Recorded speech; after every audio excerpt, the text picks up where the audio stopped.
Hello to the beautiful students present out there. Today I am starting medicinal chemistry first of fourth semester.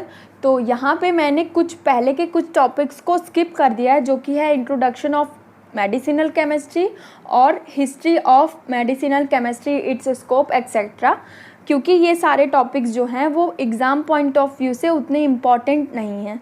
तो सबसे important और सबसे पहला first unit का topic जो कि एग्ज़ाम पॉइंट ऑफ व्यू से इम्पॉर्टेंट है वो है physico chemical properties in relation to biological action. तो आइए देख लेते हैं ये फिजिको केमिकल प्रॉपर्टीज़ क्या होती हैं। Physico chemical properties are the physical as well as chemical properties of drug that affect the action of drug. तो physico chemical properties physical as well as chemical properties of drug होती हैं, जो कि हमें नाम से ही पता चल रहा है, जो कि किसी भी ड्रग के एक्शन को अफेक्ट करती हैं। तो आइए जान लेते हैं कि कौन कौन सी फिजिको केमिकल प्रॉपर्टीज़ हैं। तो there are 9 physico chemical properties जो कि हैं ionisation, solubility, partition coefficient, hydrogen bonding, protein binding, chelation, bioisosterism, optical isomerism, geometrical isomerism. तो ये टोटल 9 टाइप्स की फिजिको केमिकल प्रॉपर्टीज़ हैं जो किसी भी ड्रग के बायोलॉजिकल एक्शन को अफेक्ट करती हैं। तो सबसे पहला है आयोनाइजेशन। तो आइए देख लेते हैं आयोनाइजेशन क्या होता है। आयोनाइजेशन मतलब सबसे पहला वर्ड ही देख के हमको लग जा रहा है कि ये किस वर्ड से मिलके बना हुआ है, आयन से। तो ionization is the process of formation of ions. Okay, तो यहाँ पे डेफिनेशन लिखी है, ionization is the process of conversion of unionized molecule to ionized molecule by gaining और लूजिंग इलेक्ट्रॉन। तो आइए एग्जाम्पल से हम कंफर्म कर लेते हैं कि क्या ये कह रहा है।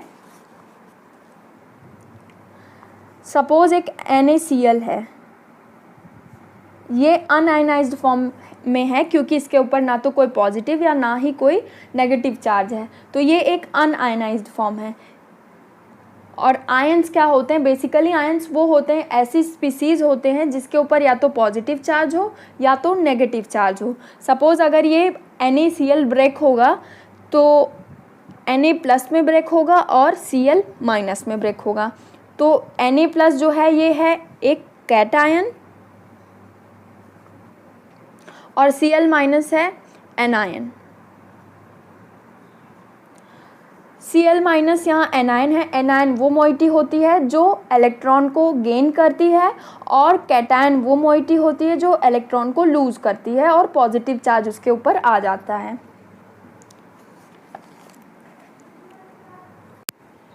तो यहाँ पे मैंने वही सेम एग्जांपल लिया है NaCl का।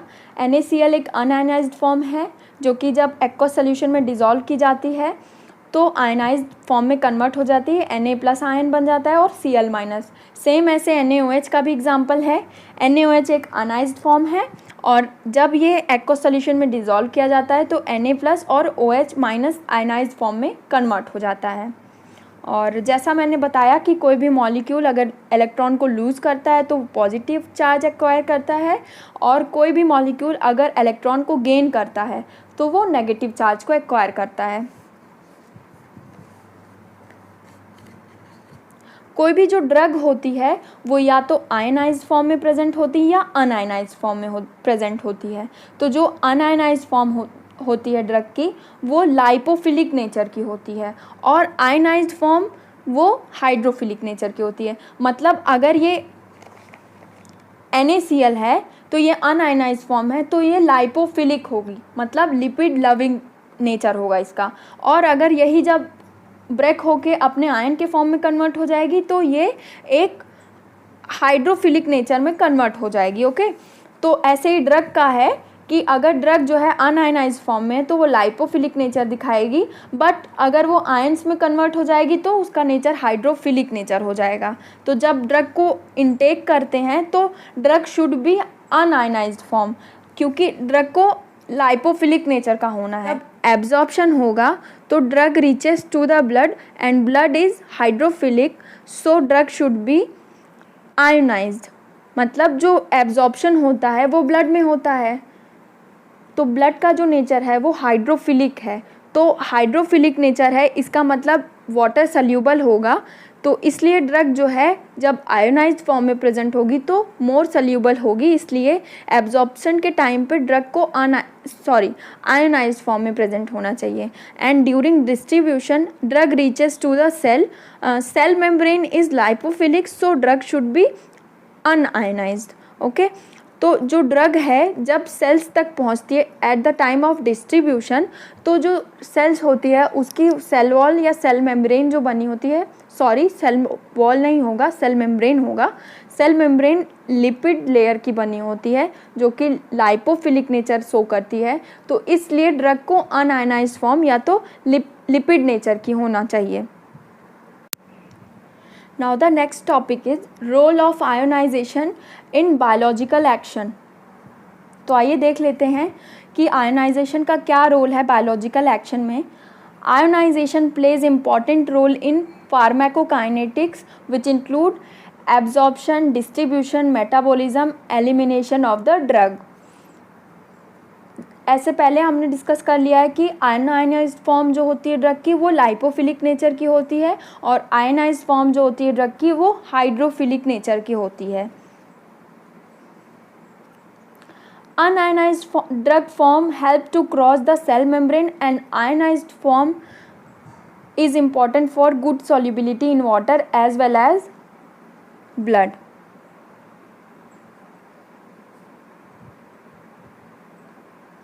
ये पॉइंट मैंने डिस्कस पहले ही कर लिया है, जो कह रहा है कि अनआयोनाइज्ड ड्रग का जो फॉर्म होता है वो सेल मेम्ब्रेन को क्रॉस करने के लिए इम्पॉर्टेंट होता है और आयोनाइज्ड फॉर्म जो होता है वो वाटर और ब्लड में सॉल्युबिलिटी के लिए इम्पॉर्टेंट होता है। Drug must be a weak base और अ वीक एसिड।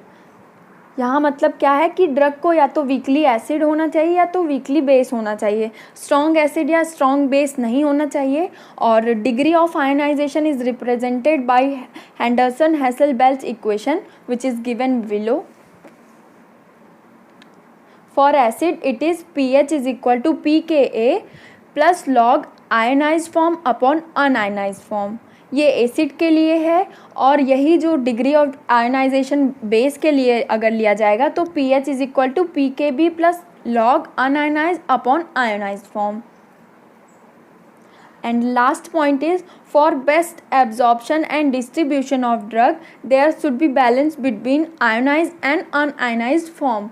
यहाँ पे क्या कह रहा है कि अगर एब्जॉर्प्शन और डिस्ट्रीब्यूशन के बीच में एक बैलेंस बना के रखना है, अच्छा बैलेंस बनाना है, तो ड्रग को आयोनाइज्ड फॉर्म में एज वेल एज अनआयोनाइज्ड दोनों फॉर्म में प्रेजेंट होना चाहिए, क्योंकि एब्जॉर्प्शन के टाइम पे जो ड्रग का नेचर होता है वो हाइड्रोफिलिक नेचर होना चाहिए, क्योंकि एब्जॉर्प्शन जो है ब्लड के अंदर होता है और जो ड्रग का डिस्ट्रीब्यूशन होता है वो सेल्स में होता है और सेल्स के ऊपर जो सेल मेम्ब्रेन होती है वो बनी होती है लिपिड की। इसलिए उस टाइम पे ड्रग का नेचर अगर लिपिड सल्यूबल होगा तभी ड्रग डिस्ट्रीब्यूट होगी हर सेल में।